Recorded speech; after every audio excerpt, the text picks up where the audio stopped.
السلام عليكم ورحمة الله وبركاته، حبايبي متابعين القناة. احنا النهارده في سوق العجيزي، لقيت مجموعة حمام حلوة أوي أوي اهي. قول لي بقى كده الأسعار ايه واسمها ايه؟ ده حمام بلدي يا حاج. كله بلدي؟ ده بلدي. أسعاره كام؟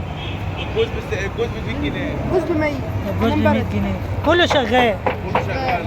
ربنا يوسع عليك. أمال ده ايه بقى، جمعيات؟ جمعيات بكام الجمعيات؟ جمعيات الجوز ب 200. 200 دي بقى عالي بقى. ودي ايه، مراسلات دي ولا ايه؟ دي مع حلال استرالي عاملة كام؟ 100 جنيه. ربنا يوسع عليك. والتانيين دولت ايه، بلق ولا ايه؟ دول قبل فحم عام 150. ربنا يوسع عليك، كل سنة وانت طيب.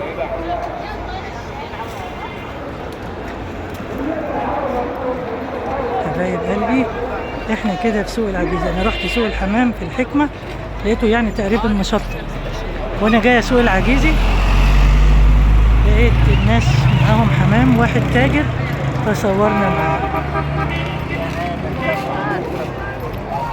احنا كده في سوق العجيزي يا حبايب قلبي.